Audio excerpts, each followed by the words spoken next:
Dementia residents often find it difficult to be understood by staff, and it's for many reasons. It could be that they're deaf, aphasic, that the staff don't have the time or don't make the time to listen to them and understand, or it could be that the staff, it's not their lived experience living in a dementia unit, even though they work in one. So to be able to understand the background of what the person is trying to say can be difficult. So this is where the dementia resident liaison personnel come in. A number of dementia residents who were competent, who could communicate well, both with staff and the dementia residents, would liaise. And there was one gentleman, he actually made up a sign language for the deaf woman so that the staff would come to him and he'd liaise what the staff member was saying to the resident and the resident back to the staff member. And it was a great setup because, as this gentleman used to say, you know, the ladies always get upset with the showering. That's standard.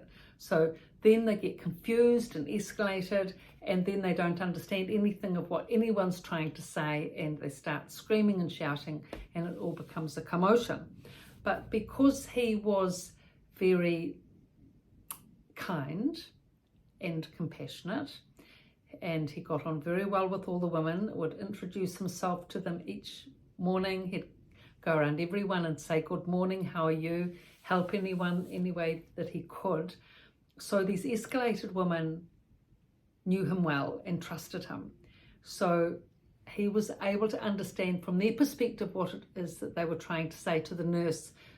And he was very quickly, through this sort of impromptu sign language situation that he developed, he this improvising sign language that he made up himself with the deaf ladies, the staff and the residents were able to liaise.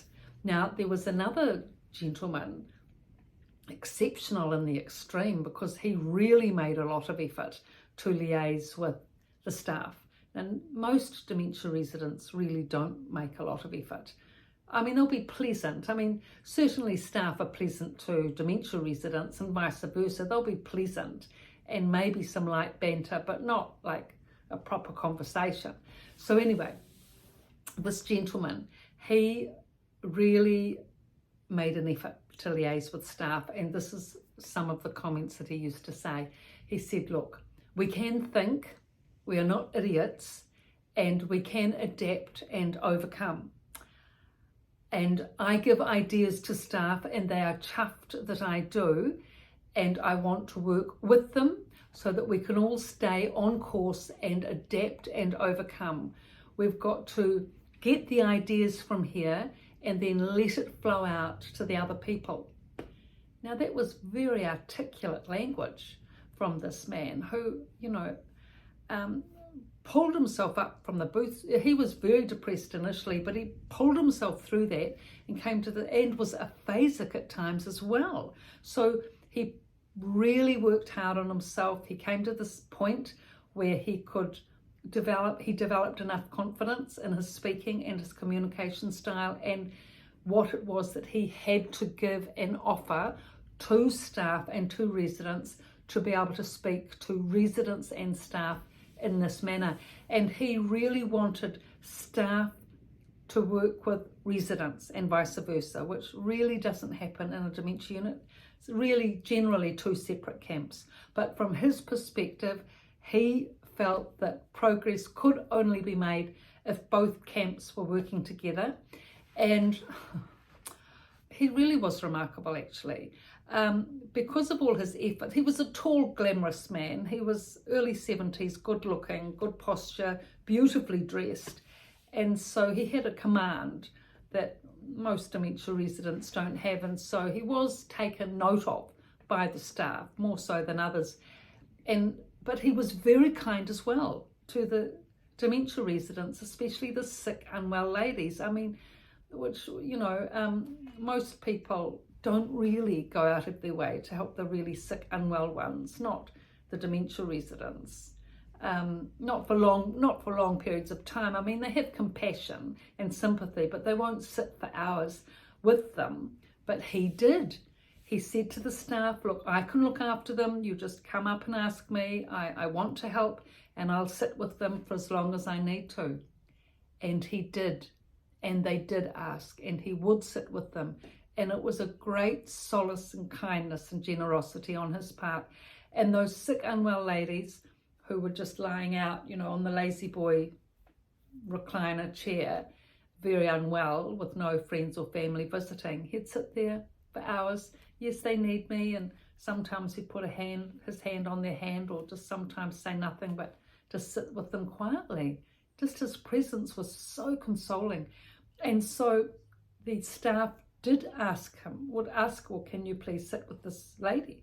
And so he did. So it was a very active role that he had with them, working with them, to such a degree that he actually started, he loved jigsaw puzzles, and would come into the nurses' station and do jigsaw puzzles, which all the staff and residents would lean over, the balustrade or whatever, of the nurses' station, the wall, and add a little piece, and staff going on or off duty would stand for a minute or two and add another little piece. And so he became the central hub of activity in the nurses' station, doing these jigsaw puzzles, to such a degree that in his confidence now rising, he started to, in an impromptu fashion, become the receptionist. Because often there's no receptionist in dementia units. Because it's the charge nurse that's the receptionist, but she's often up the corridor attending to someone who's falling, or there's a fight, or medication trolley, or dressings. There's so many things that she has to attend to, not just sitting there being the frontline administrator. Dementia units don't have a receptionist. The village, of course, does, the retirement village, but there's no such thing, no such luxury at a dementia unit. So often the front desk is empty. Anyway, this man, he would sit there with his jigsaw puzzles, take on the role of receptionist, and the relatives would come in, new relatives who didn't know him, and he'd just say, when they said, oh, could I speak to the charge nurse? And he'd just say, she's over there. Whether she was or not, who knows? And of course, the relatives didn't know whether he was the proper receptionist or not. It was really quite hilarious. But because he'd won the trust of the staff, he'd worked with them, he'd helped the staff, he'd helped the dementia residents, he was happy in both camps. It was so good, such a healthy thing to be able to liaise between both parties, and so many things he did to progress things along in the dementia unit. He was absolutely fantastic. So there are exceptions to the rule. There's always exceptions to every rule. So I've written about this in both books, Residents' Voice, Residents' Rise.